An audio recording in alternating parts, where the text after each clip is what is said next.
Without naming names, can you give us some of the distribution offers you've had for Lola? So Lola won. The process was when I did a premiere before COVID happened, the day of COVID, I had a whole plan. I was going to put in AMC, do movie theaters, all that. Didn't work out. So I was like, ugh. Because my whole marketing strategy, my last movie was movie theaters. That got collapsed. So I did this big festival called American Black Film Festival, one of the biggest festivals out there. I premiered it online because COVID happened. And I got a lot of distribution companies contact me. And one contacted me called Homestead Entertainment. And they kept telling me, Antoine, Netflix and, the BT's a bit going to say no. And they was right because I didn't have big names. But they said, go to TUBI TV. So I was like, what's TUBI TV? But we're so programmed that if it's not a Netflix or Hulu or BT, we're not looking into that. So I gave in. So I did a deal with Homestead. At first, I was kicking and streaming, but the CEO, Rob Johnson, said, Antoine, trust me, you're going to make some money with TUBI TV. So whatever. My first check was nice. So TUBI TV is an amazing platform for independent filmmakers when the big networks say no. It's a great split. They give you 50% of the ad revenue. And as long as you promote and really out there getting all your friends and family, it's free too. You don't have to pay for nothing because the reality is the film business is right now the music business. No one pays for music anymore. They stream everything. Now, the thing with film business, people ain't trying to pay for your film unless it's a big film. So you want to stream it for free. So Tubi is a great platform when you can't get to the big networks.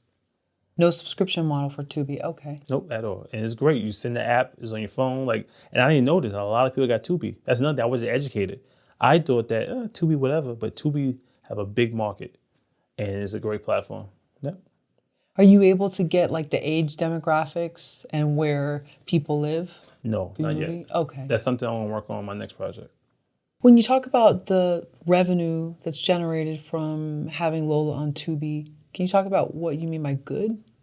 So my first 3 weeks on Tubi, because you get paid, when you sign a distribution company, you get paid by quarterly. First quarter, second quarter, third quarter. So like every 3 to 4 months.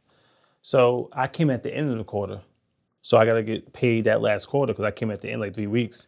And the first week was like around $5,000. It's a way better back end than Amazon. Amazon Prime give you pennies. So if you're a filmmaker and you want to make some money off your independent films, try to get it on Tubi and get a great distribution company that could help you get it on Tubi, and you're gonna see the results. But you gotta promote it. When you say promote it, you mean do you do Facebook ads? Yeah, Facebook ads, Instagram ads. Don't just put it online and do 1 or 2 posts. You gotta be consistent. If that's not you, hire someone that will be consistent online, doing different marketing strategies for it. When I released Lola 1, since it's a woman empowerment film, I released it during Women's Month, business side. I did a podcast for it, a limited podcast for it leading up to the release, talking about women empowerment things. I interview a lot of powerful women in my life, and I did an interview. It's all marketing promotion leading up, rollout. And it did really well. Before you had Lola 1 on Tubi, we talk about some of the offers that came in from other distributors for the film. It was a lot of distribution companies, and I did not go with them because a lot of them are predators. A lot of distribution companies are predators.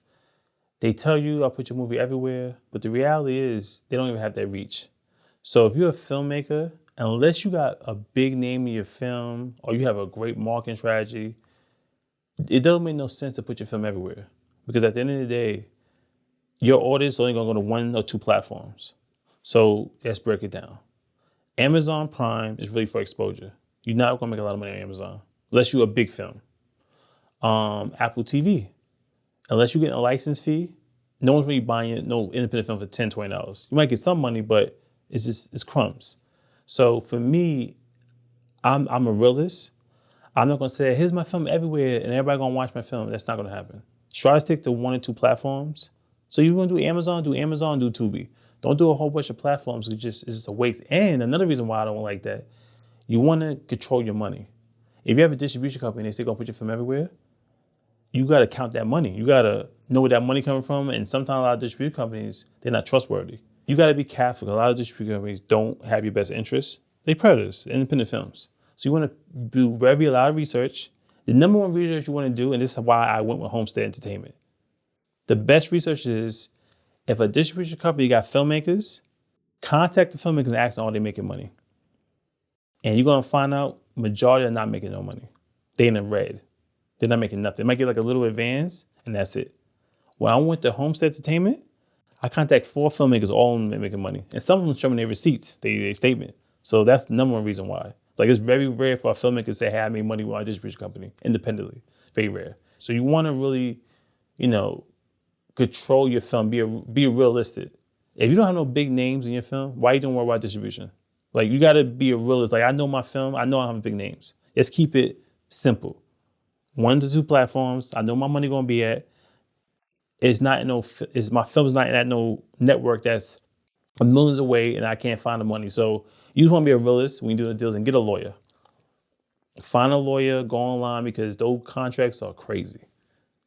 So really find a lawyer, read a contract because at the end it's your baby. You would have give a real baby to no stranger. Why?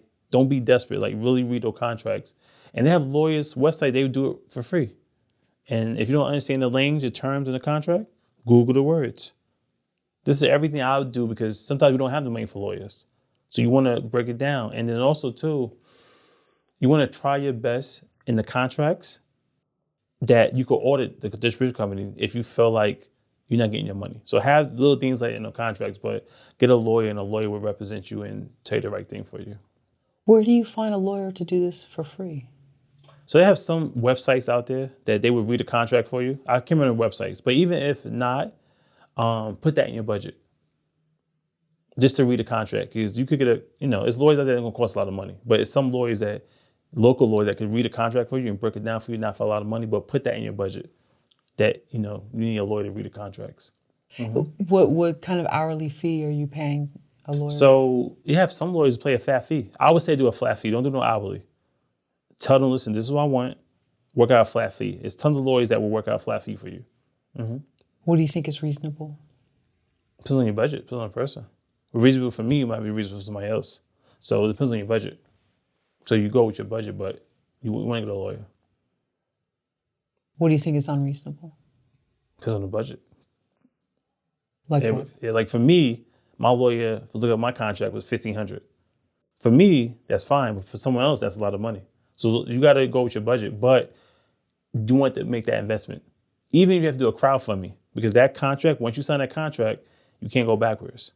So you want to be very careful what you're signing. Okay, so you only allotted certain things that you wanted this lawyer to do, and you paid them a flat fee. You can do that. Yeah, you don't have to do a whole hourly fee and everything. You could tell them, listen, this is a document, read it, tell me what I need to know. You work out a flat fee. Everything's negotiable. People think you get what you negotiate. When you reached out to these filmmakers that were working with this distribution company, without naming their film or their names, first off, how did you contact them? IMDb. So when you go on IMDb, the distribution company is there. So I wanted to contact them. So I found them on Instagram, called them. And also I told the distribution company, can I get some of their numbers? The ones I didn't know, they was happy giving their numbers. And the numbers was really good and I was happy. So yep, that's rare for any filmmaker. 2 did say yes. Because usually you hear I didn't make no money, they gave me advance. And then another thing you don't want to do, those distribution companies be saying that we have like a $50,000 budget for marketing. What marketing?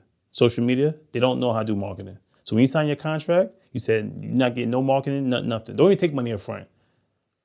Here's your percentage. Whatever it is 15 or 20%, whatever the percentage is, and that's it. Because most distribution companies don't know a clue about marketing. So when they add that in your contract, it's a $50,000 marketing budget. How? So a lot of they lying. Yep. Okay, and so you say, I don't want marketing to be part of my package. I'll do everything. I'll do everything, right? Yeah, okay. Just take the fee that you're going to set whatever up, and that's it.